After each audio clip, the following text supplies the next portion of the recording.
Hello and welcome to Lost Love Chronicles. Dear listeners, before we get started, drop a quick hi in the comments and let us know where you're tuning in from. Also, if you have any suggestions for us to make the channel better, please let us know. Now let's start with the story. She cheated, then disappeared while our son was dying, so I took everything and fought back in court. It's 2:47 a.m., and I'm pacing the cold, sterile hallway of the emergency room. My shoes squeak against the polished floor with every turn. The air reeks of bleach and dread. All I can hear is the steady beeping of machines fighting to keep my son alive. Lewis lies there, his small chest rising and falling beneath a mess of tubes and wires, his face pale against the stiff hospital pillow. The asthma attack hit out of nowhere, like a freight train.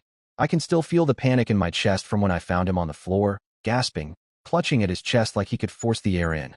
I scooped him up, drove through red lights, and now we're here waiting. Hoping. My hands are shaking so badly I can barely hold my phone, but I managed to text her.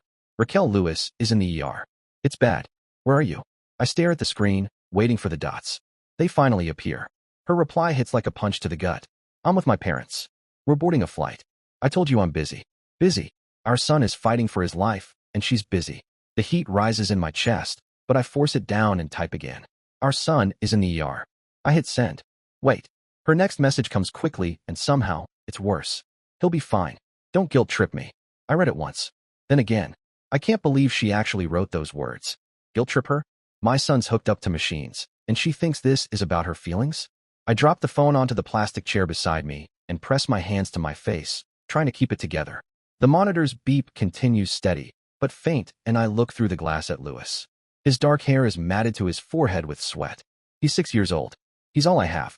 Raquel's message echoes in my mind. He'll be fine. Like she's brushing him off. Like we're just nothing. I've always known she was selfish. But this is something else. I pick the phone up again, thinking I might call her. Yell. Beg. Demand she care. But what's the point?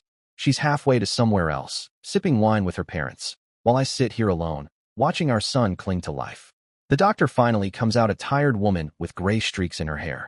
She tells me Lewis is stabilizing, but it's still touch and go. I nod, unable to speak.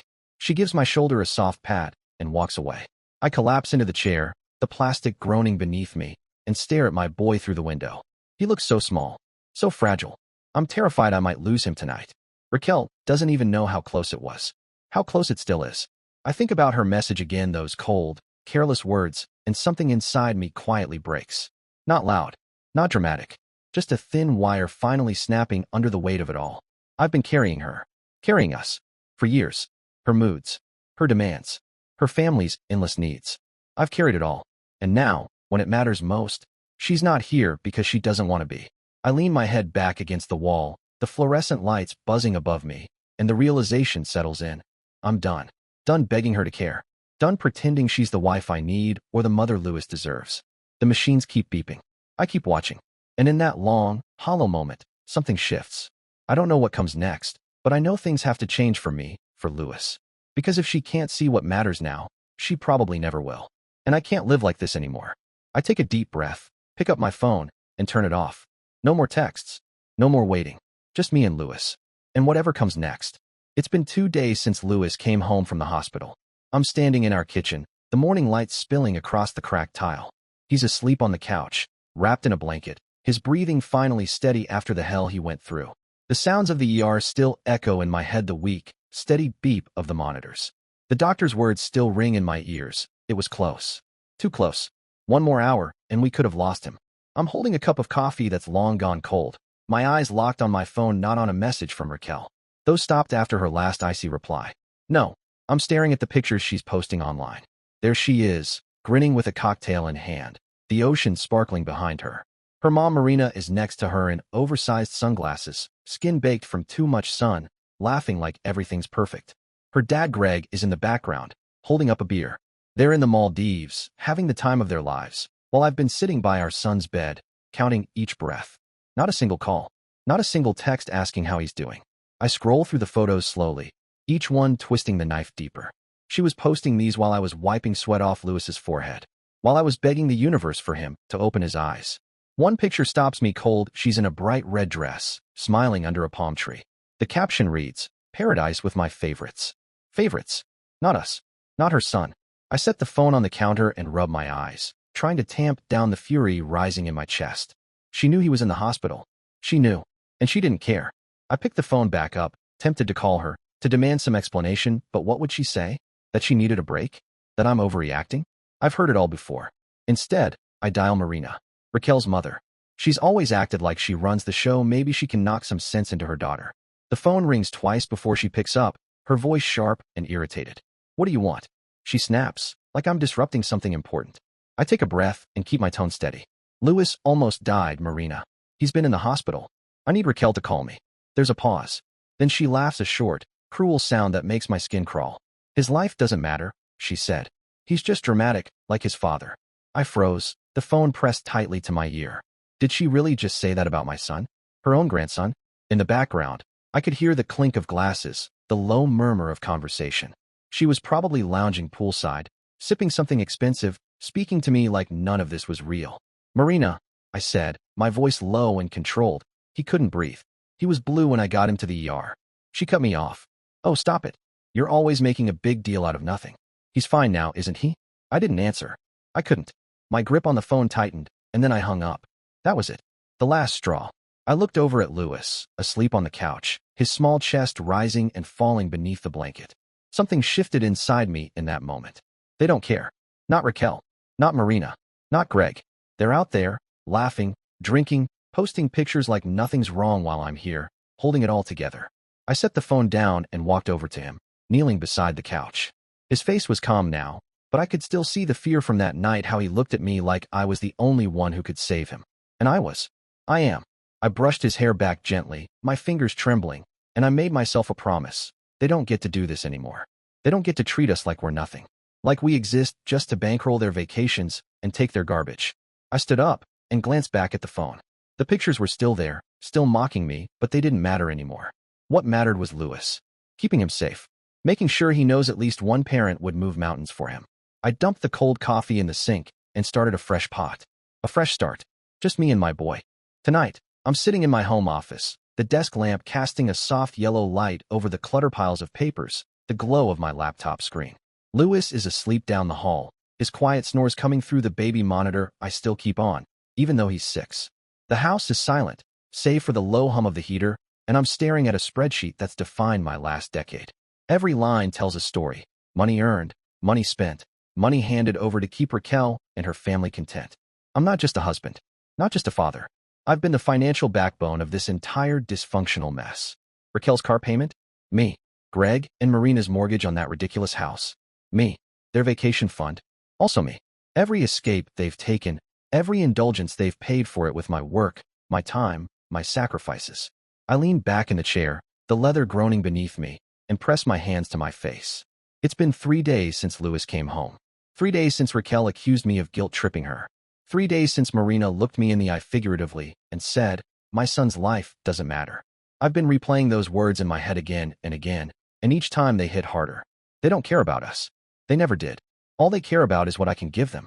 I look back at the numbers, thousands flowing out of my account every month, straight into their hands, like I'm nothing more than an ATM. Greg's landscaping business went under years ago, but I've kept it afloat with loan after loan that he never repays. Marina calls them gifts, says I owe them for putting up with me. Raquel? She just smiles sweetly and asks for more new clothes, spa days, plane tickets. And I've given it, all of it, thinking that's what love looks like. But this isn't love. This is them draining me dry while my son nearly died without anyone by his side. I sit up, my heart thudding harder now, and reach for my phone. My fingers hesitate for a moment over the screen. Then I start dialing. The first call is to the bank. It's late, but I've got the after-hours number for emergencies, and this feels like one. A tired-sounding man answers, and I tell him I want to cancel the automatic mortgage payments for Greg and Marina. You sure? He asks, surprised. Yeah, I say, voice steady. I'm sure. It takes 10 minutes, but it's done. Next, I call the car loan company, the one that holds the note for Raquel's shiny SUV, the car she loves to show off. I tell them I won't be making any more payments. Let it default. Let her deal with it. The guy on the line pauses, but processes it without much fuss. Then I log into the credit card accounts, every one of them under my name, tied to my credit. Raquel's got a card. So do Greg and Marina. I freeze them. All of them. I picture the moment they try to use the cards and find out they're useless, and I almost smile. But I'm not done yet. I call the phone company. Raquel's line, her parents' lines all on my plan. I tell them to suspend the accounts for non-payment, even though the bill isn't due yet. They don't argue. By the time I hang up, my hands are no longer shaking. They're steady, calm, like I've finally reclaimed something that was mine all along. I lean back in the chair and look up at the ceiling. The weight on my chest eases just a little. I didn't yell. I didn't cry. I didn't even raise my voice. I just hit confirm, one screen after another, one call after the next, and cut them off. This isn't about revenge, not yet. This is about boundaries. About finally drawing the line. They've leashed off me for years, taking everything and giving nothing. And I'm done being their lifeline. I think of Lewis, fast asleep down the hall, and I know this is for him too. He deserves a father who isn't worn thin trying to please people who couldn't even be bothered to care when he was fighting to breathe. I was so busy keeping them all afloat, I nearly lost the one thing that truly matters. I closed the laptop and shoved the papers aside. My thoughts are racing, but my mind is clear, clearer than it's been in years. They're still off in the Maldives, sipping cocktails and posting more photos. But when they come home, it's going to hit them hard. No more free rides. No more sacrificing myself to keep them comfortable. I stand up and walk to the doorway, then glance down the hallway toward Lewis's room. The monitor crackles softly, and I hear him stir, a small mumble escaping his lips, one that makes my heart ache in the best way. This is my family now. Just the two of us. Raquel and her parents can deal with their own chaos. I flip off the office light and walk to the kitchen, grabbing a glass of water. It's cold, crisp, and it jolts me fully awake.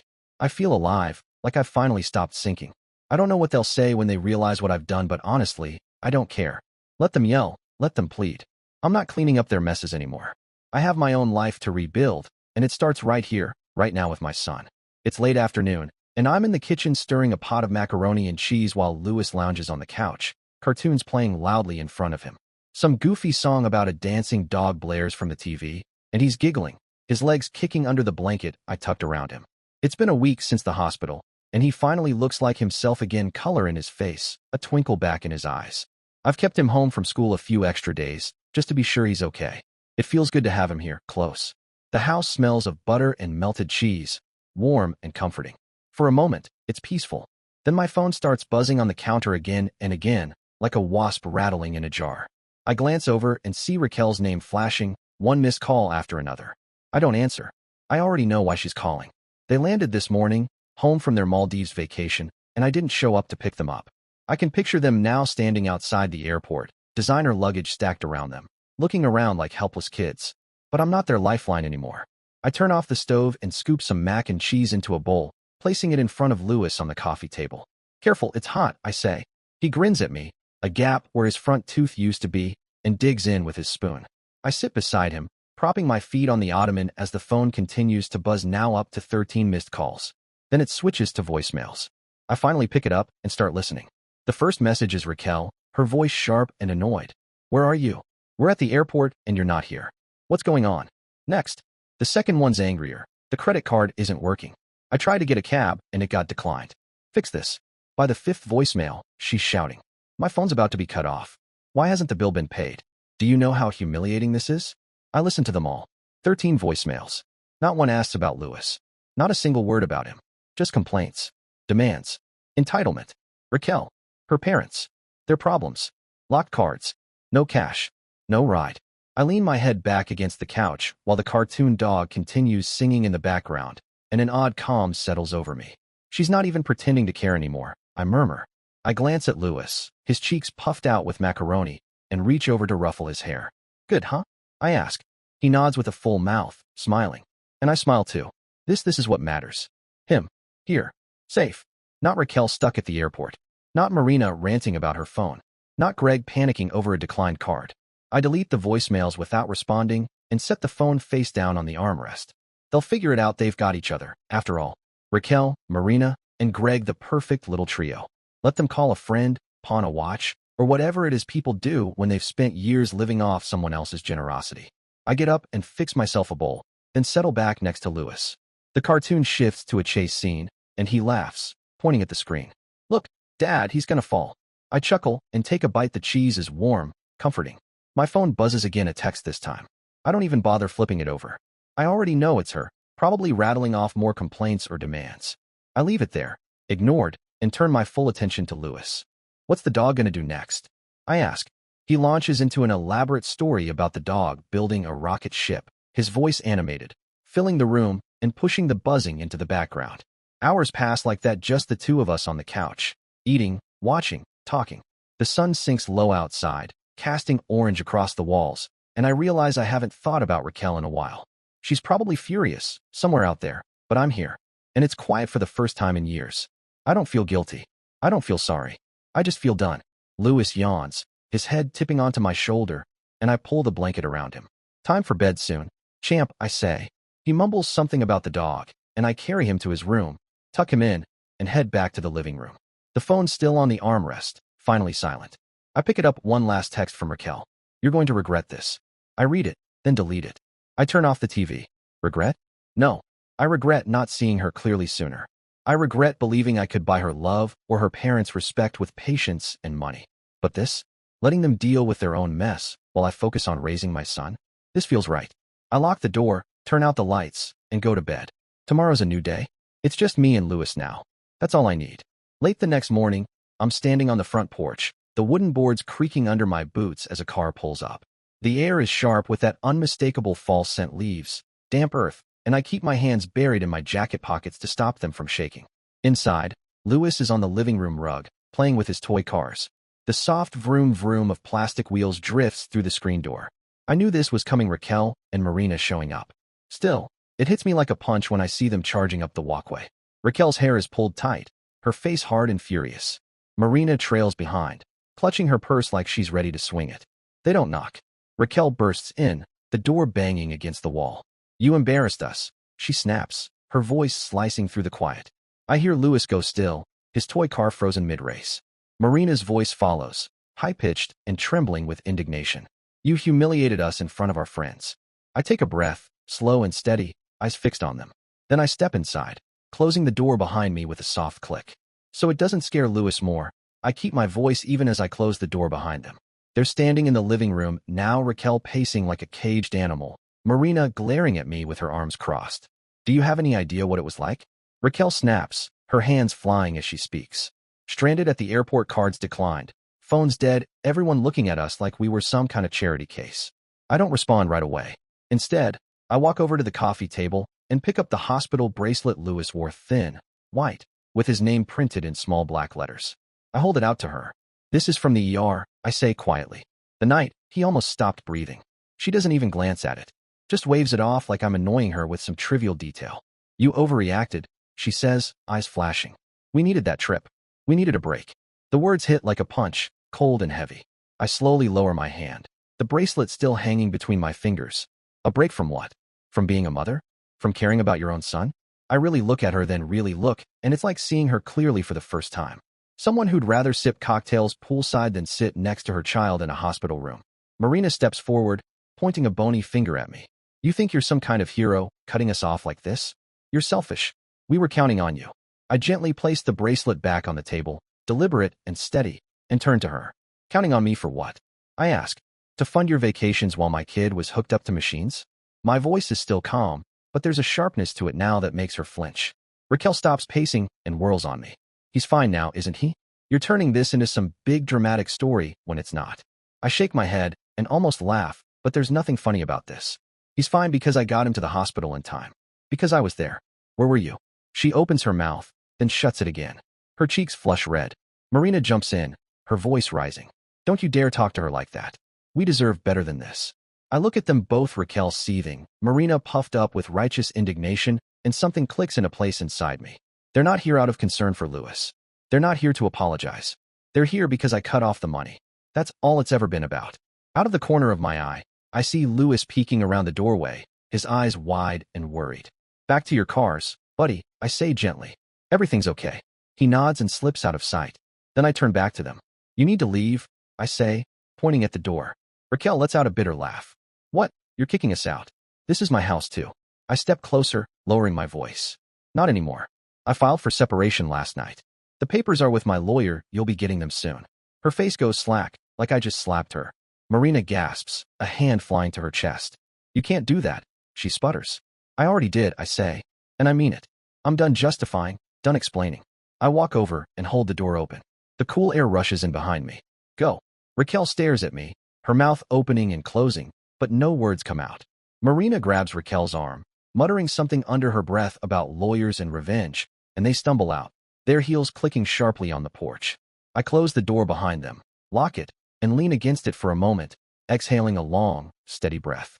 The house is quiet again, just the soft sound of Louis's toy cars rolling across the rug. I walk over and sit beside him, picking up a blue truck. Want a race? I ask. He grins and nods quickly. We play, little engines roaring between us, and slowly, the weight of the morning starts to lift. They can scream, threaten, hate me all they want. I'm not going back. Not to that life. Not to that lie. It's just me and Louis now, and I'll fight for him with everything I've got. Now I'm sitting in Cyrus Burns's office, the air thick with the scent of worn leather and coffee. My hands rest on my knees as I watch him flip through a stack of papers. It's late afternoon. Outside, the fading light casts long shadows across the hardwood floor. Cyrus has been my friend since high school, the kind of guy who'd give you the shirt off his back, but knows how to play hardball when it counts. Now he's my lawyer, helping me untangle the mess Raquel and her family left behind. The desk between us is cluttered with documents, bank statements, receipts, transfer records, a map of every dollar I poured into them, laid out in painful detail. I lean forward and point to a line on the spreadsheet he's holding. That's the payment to Greg's business last month, I say, my voice tired but steady. $5,000 to cover his equipment lease. He never paid me back. Cyrus nods, making a note in the margin. And this one? He asks, tapping another line. $200. Says girls' night for Amelia. Yeah, I sigh, rubbing my temples. That's my money too. Raquel used my account for everything. It happened all the time. He sets the paper down and leans back in his chair, studying me over the rim of his glasses. You've been bankrolling an entire ecosystem here, he says. Car payments, mortgage, vacations, spa days, even cash to her sister. How long has this been going on? I shrug, the weight of it all pressing on my shoulders. Since we got married. Almost 10 years. I thought it was normal taking care of family. Cyrus lets out a dry snort. Family doesn't treat you like an ATM and vanish when your kid's fighting to breathe. He's right. It stings, but I don't argue. I just stare at the pile in front of me, every transfer to Greg's failing landscaping business, every charge from Marina's spa visits, every check I wrote to keep them going. Cyrus picks up another folder and slides it toward me. This is the joint account stuff. You're the primary on everything: checking, savings, investments. She has access, but it's all in your name. I open it, scanning the figures, hundreds of thousands built up over years. My job, my overtime, my savings. Raquel spent it like it was nothing, but I earned every cent. What can we do with this? I ask, looking up at him. He leans forward, lowering his voice. We move it, all of it. Set up a trust for Louis. Private. Untouchable. If it's no longer in the joint account, she can't contest what she never controlled. I nod slowly at first, then faster. Yeah, let's do it. Cyrus gives a faint grin and starts pulling forms from a drawer. Good. We'll file it today. And one more thing, don't fight fire with fire. Fight it with silence and strategy. Let her scream. Let her parents throw tantrums. You stay calm, keep your head down, and we'll bury them in this paper trail. I take a deep breath, feeling the first flicker of something like hope. Silence and strategy. I can do that. We spend the next hour signing forms, moving money, locking everything down. Every click of the pen feels like reclaiming a piece of myself, my work, my future, my son's future. By the time we're done, the trust is in place. Louis's name is on it, not mine, not hers. It's safe, untouchable. I lean back in the chair, my shoulders loosening for the first time in days. What about the separation? I ask. Cyrus stacks the folders neatly, then looks at me. Filed yesterday, just like you asked. She'll be served soon. And with this, he taps the financial records. She's got no ground to stand on. Emotional abandonment, financial negligence, and now all this? You're in a strong position. I nod, my eyes on the desk. Strong. I haven't felt that in years. But now this feels real. I think about Raquel storming in yesterday, yelling about embarrassment, and Marina wagging her finger like I owed them something. They don't know what's coming. They still think I'm the guy who folds if they yell loud enough. But I'm not that guy anymore. I stand and shake Cyrus's hand. Thanks, man. Really. He grips my hand firmly. You're doing the right thing for you and for Louis. Outside, the air is cool, and my breath fogs as I step onto the sidewalk. The street's quiet, a few cars passing by as I climb into my truck. I rest my hands on the wheel, not turning the key yet, just letting it sink in. The money is out of their reach. The trust is locked tight. The separation is underway. I've been quiet, like Cyrus said, but not idle. Louis is probably home waiting for dinner, and I smile a little. He's why I'm doing all of this. Not for revenge. Not to win. just to protect him. I start the engine and ease into the street, headlights cutting through the dusk. Raquel's going to explode when she finds out. Her parents will too, but I don't care. Let them rage. I've got my son, my plan, and a stack of papers that say I'm not their doormat anymore. That's enough. It's Sunday morning, and I'm sitting at a long table in a bustling diner, the kind with sticky menus and waitresses who call you hon. The air smells like pancakes and bacon, and the place hums with conversation, silverware clinking on plates, kids laughing. Raquel's family insisted on this brunch, said we needed to talk things through. I only agreed because I wanted to see their faces when everything hit. I arrived 15 minutes late on purpose. My boots scuff across the tile as I spot them across the room. Raquel's there, arms crossed, lips tight in a hard line. Marina sits beside her, fidgeting with her napkin. Greg's right next to Marina. His face is already red like he's been stewing for a while. They've got plates of food in front of them, eggs, toast, a tall stack of waffles. Clearly, they've been here a while, waiting for me to show up. I slide into the empty chair across from Raquel without a word, just nodding like it's any ordinary day. Marina starts right in, her voice loud enough to turn heads at the next table. "You've got some nerve keeping us waiting like this," she snaps, pointing her fork at me. "We're here to fix the mess you made." I lean back in my seat, hands resting on my thighs, and let her go. Greg jumps in next, voice gravelly. "Yeah, what's with the money? Huh? Cards don't work, phones are off. How are we supposed to live?" I don't say anything. Not yet. I just watch them, letting the complaints pile up. Raquel's staring at me, eyes narrowed. Finally, she bursts. "Say something. You owe us an explanation." Before I can respond, the waiter shows up, a young guy with a nervous smile and a folded check. Sir," he says to Greg, "your card was declined. Do you have another one?" Greg's face shifts from red to a deep purple. He fumbles in his wallet and pulls out another card, one I froze last week. He hands it over.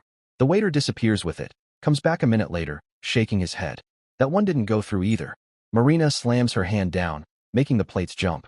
"This is ridiculous," she yells, glaring at the waiter like it's his fault. "Do your job." The poor kid mutters an apology and retreats fast. That's when I lean forward, resting my elbows on the table. "You're not my responsibility anymore," I say, calm and steady. They freeze. It's like I just spoke in a foreign language. Raquel blinks rapidly, her mouth falling open. What's that supposed to mean? I meet her eyes, keeping my tone even. "You said my son didn't matter. Neither do you." The air seems to vanish from the room. Greg tries to recover, sputtering. "You can't just." But I'm already on my feet, my chair scraping against the floor. "I already did," I say. I turn and walk out. But they don't let it end there. I hear them scrambling after me, voices rising as I push through the diner doors into the parking lot. "You don't get to walk away like this," Raquel shouts, heels clicking behind me. Marina's right on her heels, yelling, "We'll sue you. You'll regret this." I stop by my truck, the cool air hitting my face. Greg's close behind, puffing hard, fists clenched. "You think you can just cut us off and walk away?" he growls. I turn to face them, Raquel, furious, Marina, shaking, Greg, on the verge of throwing a punch, and I feel nothing. No rage. No guilt. Just a calm, quiet certainty. "Yeah," I say. "I can. And I am." I open the truck door. Raquel grabs my arm, her nails digging in. "This isn't over," she hisses. I pull free gently, but firmly, and look her in the eye one last time. "It is for me." I climb in, shut the door, and start the engine. As I pull out of the lot, I see them in the rearview mirror, still yelling, still waving their arms. But I don't stop. The diner fades behind me as I crank up the radio, letting an old rock song fill the cab. My hands grip the wheel steady, my chest feeling lighter than it has in years. I think of Louis at home, probably building one of his car tracks across the living room floor, and a small smile tugs at my lips. They wanted a public scene, trying to shame me into backing down in front of everyone. But today, I wasn't the one who looked small. They did, scrambling over declined cards, yelling in a diner like spoiled children. I don't need to fight them anymore. I've already won, not with fists or shouting, but with the truth. They don't matter to me, and they never will again. I turn onto the highway, the sun dipping low ahead, heading home to my boy. That's where I belong. Now I'm sitting in a courtroom, the hard wooden bench pressing beneath me. My hands rest folded in my lap as I watch the judge flip through a thick stack of papers. It's a gray morning, the kind where the light barely penetrates the tall windows, and the air smells of dust and stale coffee. Raquel sits across the aisle, her lawyer whispering into her ear. She's dressed up, hair flawless, clearly trying to play the role of the wronged wife. But her eyes flick nervously toward me, sharp and wary. Behind her, Marina sits stiffly in the gallery, her face pale for once. No yelling, no finger pointing, just silence. I can feel the weight of the past few months settling into my bones: the hospital, the airport, the brunch. But today I'm calm, steady. Cyrus is beside me, his briefcase open on the table, every document we've gathered ready. This is at the divorce hearing. Raquel fought the separation, hoping to walk away with half of everything, maybe more. But she didn't know what we had prepared. The judge, an older man with a weary voice, looks up and says, "Let's start with the financials." Cyrus stands smoothly and confidently, sliding the first folder forward. "Your Honor, my client has been the sole provider for the household and extended family for over a decade. These records show payments toward the respondent's parents' mortgage, her car, their vacations, hundreds of thousands, all from his income." The judge nods, scanning the pages, and I see Raquel shift uneasily, fingers twisting together. Cyrus presses on. "We also have evidence of financial negligence. Joint accounts drained for personal use by Mrs. Raquel, transfers to her sister, funding her father's failed business, all without my client's consent." He slides another stack across. The judge's brow furrows as he reads. I lean back slightly, watching it all unfold. Every late night in Cyrus's office, every bank statement we dug up laid out like a story they can't rewrite. Then Cyrus drops the big one. "And this, Your Honor, is proof of emotional abandonment." He passes over text messages from the night their son was in the ER, nearly dying from an asthma attack. Mrs. Raquel refused to return, telling my client not to guilt-trip her while she vacationed with her parents. He hands over my phone records, the text printed out, clear as day. A pang hits my chest as I remember that night, but I push it down. The judge reads the messages slowly, his expression hardening. Raquel's lawyer jumps up, stumbling over his words. "Objection, Your Honor, this is taken out of context. She was under stress." The judge waves him off. "Sit down. I'll decide what's relevant." I glance at Raquel. She's staring down at the table, jaw clenched tight. Marina's hand grips the bench in front of her. Cyrus isn't finished. "Finally, custody," he says. "My client has been the primary caregiver, especially during the child's recent medical emergency. Mrs. Raquel has shown no interest, zero contact since the separation filing. No calls to check on the boy." He sets down the last folder, a thin one containing hospital records and my notes from the past few weeks. The judge looks at me, then at Raquel, and asks, "Mrs. Raquel, anything to add?"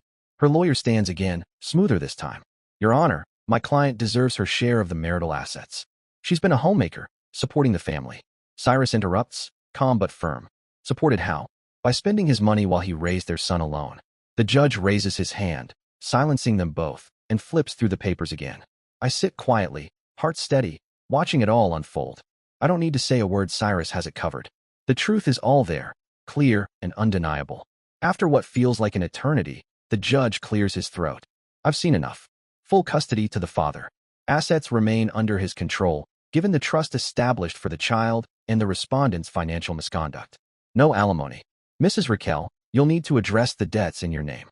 He bangs the gavel. "It's over." Raquel's lawyer slumps beside her, whispering softly, but she doesn't move, just stares ahead, speechless. Marina is frozen, mouth slightly open in disbelief. I stand slowly, shaking Cyrus's hand. "Told you," he mutters, a small grin tugging at his lips. Silence and strategy. I nod, feeling the tension drain away. We walk out, leaving them behind. The hallway is quiet except for the echo of our footsteps. I think about Louis at home with my sister Juliet, probably sneaking cookies to him. A lightness settles over me, lighter than I've felt in years. Raquel thought she'd win, that she could lean on charm and excuses. But she left with nothing but the mess she made. The judge saw through it, her neglect, her greed, everything. I climb into my truck outside, the cold air biting at my face. I start the engine, no half measures, no compromises. Louis is mine, the money's safe, and they're out of my life. I don't gloat or cheer. I just drive home, the road stretching clear and open ahead. It's done. We're free. I'm standing in the kitchen of our new place, a small house with creaky floors and windows that let in the morning sun just right. It's been a month since the divorce. I'm flipping pancakes on the griddle, the smell of batter and syrup filling the air. Louis sits at the table behind me, legs swinging beneath the chair, crayons scattered around him as he draws a picture of a rocket ship. "Make mine with extra chocolate chips, Dad," he calls out, voice bright and loud. I grin, tossing a handful into the batter.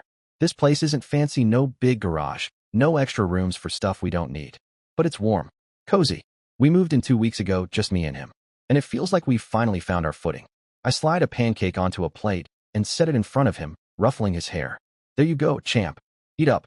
He digs in, chocolate smeared on his chin, and I sit across from him with my own stack. watching that smile bigger now, easier, like he shed some heavy weight. I feel it too, the quiet peace of starting fresh. The old house was cluttered with Raquel's things, her family's demands, their shadows lurking in every corner. Here, it's just us and it's enough. I've switched to working remotely, trading the office for a desk in the living room so I can be around more. No more late nights, no more rushing home to a wife who didn't care. I'm here for school drop-offs, bedtime stories, moments like this, pancakes and crayons on a Saturday morning. The doorbell rings. I wipe my hands on a towel and get up. It's Juliet, my sister, and her husband Milo, right on time to help with Lewis's school pickup schedule. I open the door to Juliet already talking, her voice warm and quick. Hey big brother, brought coffee. She holds up a tray of cups. Milo follows, carrying a bag of groceries. Thought you might need some stuff for the fridge, he says, nodding at me. I step aside to let them in. Lewis shouts, Aunt Juliet, from the table, waving his sticky hands. She laughs, coming over to plant a kiss on his forehead. Look at you, all chocolatey, save some for me, okay? Milo sets the bag on the counter, and we start unpacking milk, bread, apples, a pack of cookies Juliet probably threw in for Lewis. They've been a lifeline since the move, stepping in whenever I need a hand, no questions asked. How's the new gig going? Milo asks, leaning against the counter as I pour coffee. Good, I say, handing him a cup. Going fully remote means I'm around for him. I nod toward Lewis, who's showing Juliet his drawing, explaining how the rocket's going to Mars. She listens intently, asking about the engines, and I feel a swell of gratitude. This is family not built on obligation or money, but on real love. We sit around the table, all of us sipping coffee and eating pancakes. It's easy, natural. Juliet tells a story about her dog chewing up Milo's slippers, and Lewis giggles so hard he nearly spills his juice. I lean back in my chair, listening, and realize I don't need revenge anymore. I used to think about Raquel and her parents stumbling and losing everything. It gave me a bitter kind of satisfaction. But now, I've got this: Lewis's laugh, Juliet's chatter, Milo's quiet grin, and it's better than any payback. The day goes on, simple and good. After Juliet and Milo leave, promising to pick Lewis up from school Monday, I take him to the backyard. It's small, just a patch of grass and a rickety swing set left by the last owners, but he loves it. I push him on the swing, his little legs kicking high as he yells, "Higher, Dad." I laugh and push harder.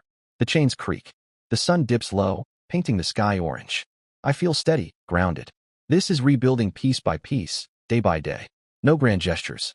Just us, figuring it out together. Later, we're back inside, and I'm tucking him into bed, his rocket drawing taped to the wall just above his pillow. Night, buddy, I say, smoothing the blanket over him. He yawns, eyes half closed. Night, Dad. Love you. My throat tightens, and I kiss his forehead. Love you too. I turn off the light and step into the hallway, leaving the door slightly ajar. The house is quiet now, just the soft hum of the fridge. I sit on the couch, staring at the empty coffee cups on the table. This isn't our new normal. It's not perfect, but it's real and it's mine. I don't need anything else, just him and the little life we're building, one pancake at a time. Today's Lewis's 7th birthday, and I'm in the kitchen blowing up balloons until my cheeks ache. The living room is a mess of streamers and wrapping paper, the sunlight pouring in warm and bright through the window. I hear him laughing outside with Juliet's kids, chasing each other around the backyard swing set. The house smells like chocolate cake. I baked it myself, a lopsided thing with way too much frosting, but he won't mind. It's been a year since the divorce, a year since I cut Raquel and her family out of our lives. Today feels like a milestone, a marker of how far we've come. The table is piled high with presents: new toy cars, a Lego set, a soccer ball from Milo. I'm setting out paper plates when my phone buzzes on the counter. I glance at it, expecting Juliet with some last-minute update, but it's Raquel. My stomach tightens just a bit as I read her message. Can I see him today? I stare at the words, my thumb hovering over the screen. It's the first time she's reached out in months, maybe longer. No calls, no texts, nothing since the courtroom. And now this, on his birthday, like she thinks she has the right to just show up. I set the phone down and lean against the counter, my hands gripping the edge. Part of me wants to ignore it, let it sit there unanswered. But then I think about Lewis, about what he'd want. He's the one who matters, not me, not her. I pick up the phone again and head outside. The screen door bangs shut behind me. The kids are still running around, grass sticking to their shoes, and Lewis spots me, waving. Dad, look, I'm winning. He yells, his face sweaty and full of joy. I smile and wave back, then hold up the phone. Hey, bud, come here a sec. He jogs over, breathing hard. I kneel down to his level, the grass cool under my knee. Your mom texted, I say, keeping my voice steady. She wants to know if she can see you today. His grin fades a little. He looks at the phone in my hand, then back at me, his big brown eyes just like hers growing serious, thoughtful. Do I have to? He asks, his voice small. I shake my head quickly and firmly. No. It's your day. You decide. He bites his lip, glancing at the ground, then back up at me. She wasn't here when I was sick, he whispers. She didn't come. I nod, my chest aching, but I don't press him. That's right, she made her choice back then. He looks at the phone once more, then shakes his head slowly but decisively. I don't want to. I just want you, and Juliet, and everybody here. I pull him into a hug, his little arms wrapping around my neck, and I feel the tension melt away. Okay, I say softly, my voice brushing against his hair. That's what we'll do. He pulls back, smiling again, then runs off to join the other kids, his laughter ringing through the air. I stand up, dust off my jeans, and head back inside. The phone still in my hand, Raquel's text glowing on the screen. I type back something short and simple. Ask him yourself. Then I wait, knowing she won't call, won't push, it's never her way. A minute later, I block her number, my thumb pressing the button without hesitation. It's done. She had her chance, years of chances, and she threw them all away. I'm not angry anymore, not hurt. I'm just finished. The party kicks off soon after. Juliet and Milo arrive with their kids, a few neighbors drop by, and the house fills with noise and chaos.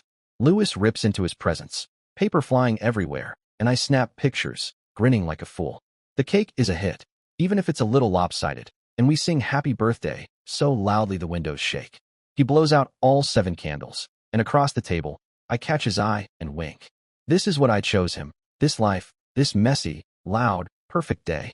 Later, after everyone's gone and the house is quiet again, I'm cleaning up, stuffing wrapping paper into a trash bag. Louis is on the couch, half asleep with a new car in his hand, the TV flickering some cartoon he's not really watching. I sit beside him, pulling a blanket over his legs, and he mumbles, "Best birthday ever, Dad." I smile, my throat tightening. Yeah, me too. I lean back as the room settles around us, and I think about Raquel one last time, not with anger, but with a sense of finality. She's out of our story now, and we're better for it.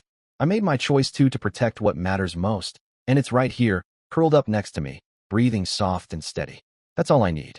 Dear listeners, please share your thoughts in the comments section below, and don't forget to like, share, and subscribe.